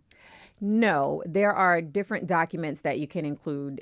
What we typically do is there's the last will and testament. There's also, I know the caller mentioned, a power of attorney.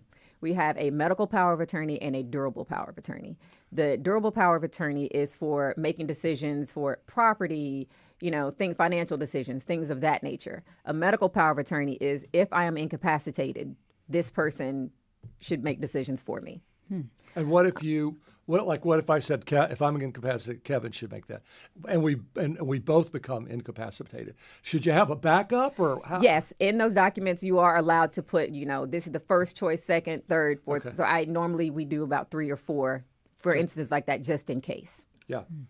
So what do you think people should know when they are actually thinking about, they're on the fence. Do I need it? Do I not need it? I know we've established everybody should think about it. But truly, what if somebody says, I rent, I don't have, you know, I lease my car. Do they still need a will? I wouldn't, in that instance, if I rent, I don't have a home, I don't have a car, I don't have any high valued assets, I know they'll hate to hear me say is what I would potentially tell like a friend or a sister, like if something happens to me, just take this stuff. Take my stuff. Just take this stuff. Could or they give it to my write- sister, or they'll handle it. Could somebody say, write it down on a Yes. piece of paper. If when I pass, I want this family member to go through my apartment and collect my car. Yes, and some apartments are even doing that now on applications and whatnot, or once you're moving in on your lease, if something were to happen, who should we call to take care of that? Because that happened in my building once. We did have an off-air comment. If there are no contenders, I think you answered this. If there are no contenders for your property in your will, why would the notary be mandatory? Did you say it was mandatory or suggested? That's interesting. It suggested, and only because if there are no contesters, great, wonderful, you may not have a problem. But you really don't know if there are contesters until there are contesters. Right. So better safe than sorry. Yes. We have a call from Amy in downtown Houston. Amy, welcome to Hello Houston. What's your question for Kamisha Mickey? Yes. My question is, a will that was done in 2010, the father deceased in 2016. We never did go to probate court or anything or filed anything. We're presently living and taking care of everything, his assets of what he left in the will for us. And I was wondering, how is the will still valid, being that it was just notarized? Wills are valid as long as they, follow what the Texas Estates Code says, how you have to prepare them, which is, it's notarized and you have the witnesses. It's a valid will. Now, whether you have to go to probate or not is the question. If no one's fighting and everything's, been distributed, if you're not having a problem, I don't see why you would be forced to do that. That mainly comes up if there's property, you need to change deeds and things of that nature, then yes, at least file it with the court. It doesn't cost a lot, and it just lets the court know, hey, this is what's happening. This is the valid will. In case someone does something untoward later, they can go back and say, this is what the courts ordered us to do, and these were the instructions from this valid will that we held. All right. Thank you, Amy. We have another call. Emmanuel from Texas City with another question about a will for Kamisha. Welcome to Hello Houston, Emmanuel. Hi. My question is, if a family member, let's just say two siblings, get left a will, and one of them, the older brother, tricks the younger brother into signing over a piece of land that was left by their parents to him. And the younger sibling's wife goes and tells him, hey, you can't do that. You're siblings. You're supposed to share that money. Is there a way that the younger brother can go back to court and get that money, that piece of land, half of the piece of land back from the older brother? Or is it too late because he already signed off on the paperwork saying that, oh, my brother can have it? So make sure I understand. Both siblings are currently living, but one somehow got the younger sibling to sign over his inheritance. Correct. Basically. Correct. Okay. You can go back. I think there's a statute of limitations on how long you can go back. But in order to do that, you would most likely need to prove fraud or duress. It can't be, I just changed my mind and I don't want him to have the land anymore. You've got to prove to the court of how he tricked you out of this land. Yeah, fair enough. Let's take another question. This Thanks, is Hillary. Yeah, I always have something in writing, that's for sure. Hillary from the Woodlands, what's your question for Kamisha? Yes, so I have two children. My husband and I both have $1 million policies for life insurance. I am an organ donor, and I also signed up for Donate Life. I'm wondering if my husband and I both pass away, is the Donate Life enough, or do I need to put in place like a self-directive or a medical power of attorney? Because what I signed up for, I think they just take the body, and then if there are remains left, then my children might get them. And then I just, with the policies, if they're both under 18 and my husband is no longer with us, then who would take care of the money for them? Okay, two-part question. First part, as far as the children and your policies, if something happened to you and your husband and your children are under the age of 18, if you do not have an appointed guardian, the courts may appoint them a guardian to take care of that money until they reach the age of majority, until they reach the age of 18. And as far as the donate life, yes, that policy should be fine, what you've signed with them, but it never hurts to have a medical directive just in case. You know, along those lines, there's Maurice from North Houston who has a question on living wills. Maurice, are you there? Yes, I am. What's your question for Kamisha? I just got my will ratified and witnessed by two, it's all legalized and so on like this. Do I need an additional living will? It's not necessary, but as part of, I feel what a good will package would be, I always get a living will, which is basically a medical directive. A medical power of attorney just basically says, hey, if something happens to me and I'm incapacitated, quickly, this person makes the decisions. But a medical directive is basically, if something were to happen to me and I'm only being kept alive by artificial means, I do not want that. Do not do that to me. So it's like a decision you made, and the person you name in your medical power of attorney would have to follow those instructions. Well, and hospitals, if you have to go in for an operation, they're going to ask you if you have that. Yes. And they're going to want you to have it. Yeah. And if you don't, you're going to have to go through some red tape. So I would get at least that. Mm-hmm. This is an interesting text that we got. My father-in-law recently passed away, left nothing but lots and lots of debt. Specifically, the business he was a co-owner of owed the IRS quite a large sum. He did not have a will, so does my mother-in-law, his wife, inherit all of his debt? For a business, no one person would inherit the debt. The business inherits the debt, which means they will take whatever assets the business has, sell whatever needs to be sold to pay whatever can be paid after that. But no, the wife or the children will not inherit the debt. But what about personal? Sorry. Right, I was going to say, so what if this small business owner was taking out equity from his home to help fund the business? Now, does that mean that the bank would then come after the home that the wife now lives in? Normally, the surviving spouse has a life estate. They try not to take homesteads in most any debt issue. But if your house was used as collateral for any type of debt, it's secondary to if there's another lien holder, if there's a mortgage on it, yes, they have every right to take the home for whatever they're owed. What's the most complicated situation you've seen without getting too in the weeds? Most complicated situations happen when people, they have property, real property. You've got multiple houses or land somewhere. You have stepchildren, children with the current husband, like I said, and children with previous, spouse, and you've left no will, and your heirs don't get along. Conway Twitty. Yes, because now it's everybody's fighting because of what I want, but you got to follow whatever the state of Texas says, which could be, like I said, you're tied up for years. It seems, I'm old enough to have been in a few of these situations. So it seems the best thing people can do too is to put everyone's name on the house. Make sure that if you want your kids to have your house, their name is on the deed. And then it passes to them when you both die. Same thing with checking accounts and 401ks or whatever. Just make sure if your name is on it, you're golden.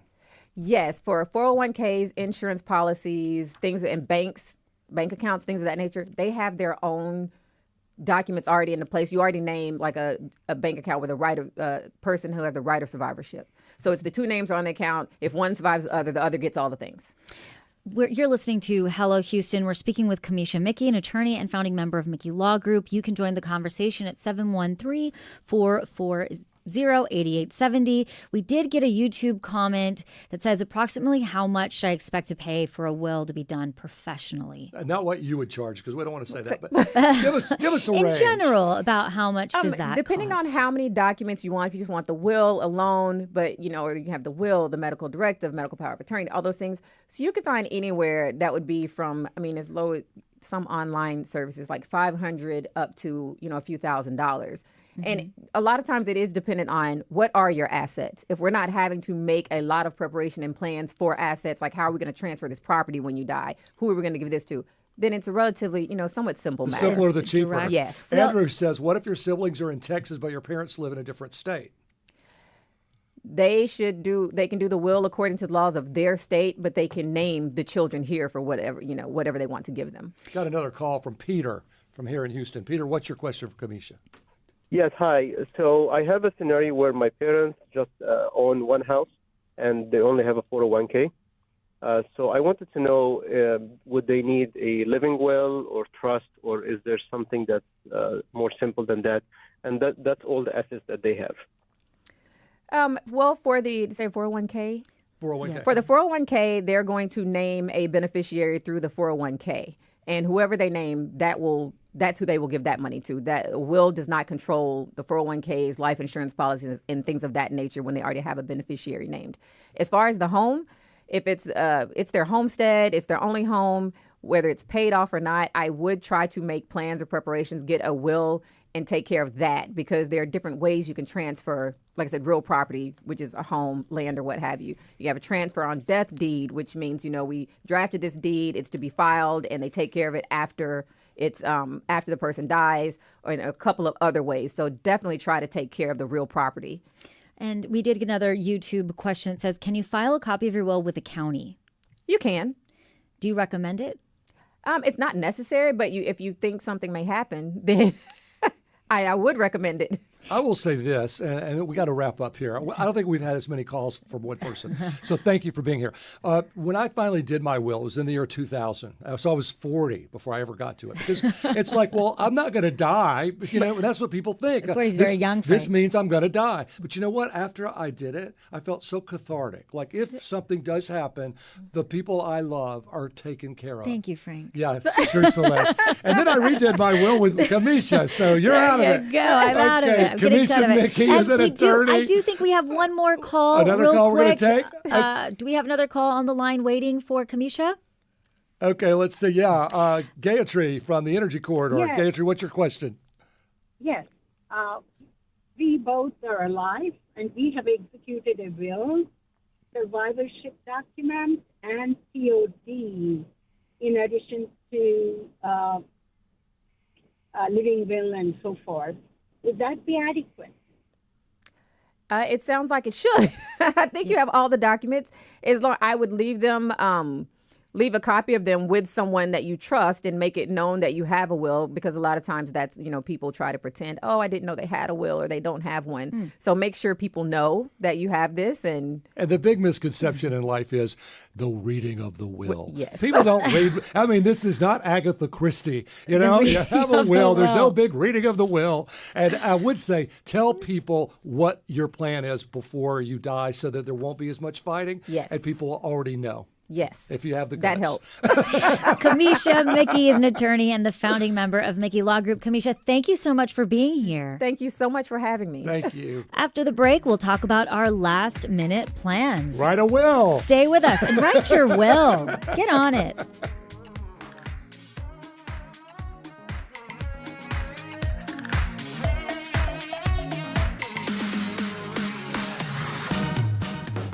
After growing protests in Los Angeles over ICE raids, President Trump called in the National Guard. The protests have continued, and now the president is clashing over executive power with Governor Gavin Newsom. Are states' rights in jeopardy, or has the president overplayed his hand? I'm Susan Davis. Join Mo Alathe, Sarah Isker, and me for Left, Right, and Center.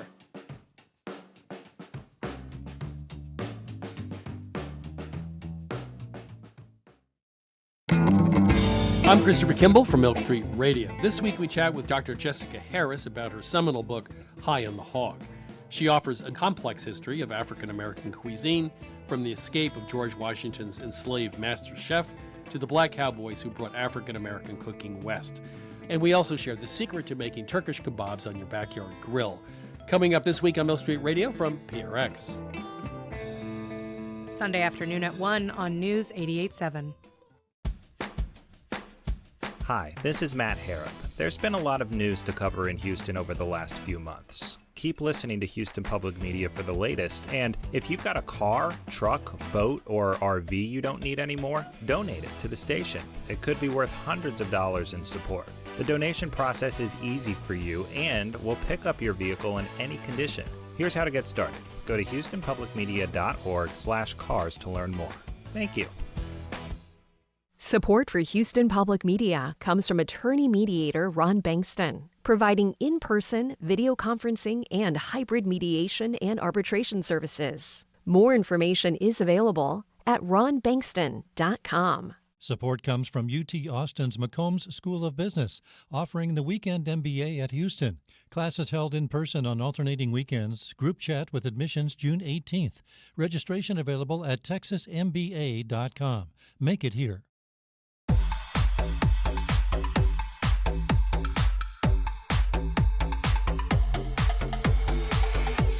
And now back to Hello Houston. To comment on any of today's topics, call 713-440-8870 or email us at talk@hellohouston.org.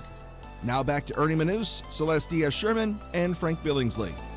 Earlier, Frank and I were talking about the demonstrations that are expected to happen across the country on Saturday as part of a coordinated protest against President Donald Trump and what organizers describe as his authoritarian policies. You can join the conversation and tell us what your thoughts are regarding No King's Day. Are you attending, or do you think this is a terrible idea? Give us a call, 713-440-8870. Or somewhere in between. Cynthia is on the line from Kingwood. Cynthia, welcome to Hello Houston. What's your thought? Hi, good morning. I'm the founder of the Indivisible group in Kingwood, and the reason we're partaking is we don't like Trump's authoritarian policies, and we believe in democracy and separation of powers. We feel like things have gotten a bit out of control, but I have noticed in the media that they're trying to say that we will be rioting, and I want to emphasize this is a peaceful protest. And we're doing this in Kingwood to build community. Absolutely. I think that's the message we're trying to get out there. And I think that most of the media has not suggested rioting. Some of the Congress people have. Yes, they have. Yeah. Now, Cynthia, how many people are you expected to come out in Kingwood? Well, that's a really interesting question because our rally has been listed on a couple of online sites. And as far as I can tell, we could have anywhere from 50 to 200 people. So I have no idea. All right. Well, Thanks, be safe. Cynthia, for giving us a call from Kingwood. We have Nicole on line B. Actually, Nicole just dropped. We will go to Tony from Spring Branch. Tony, what are your thoughts?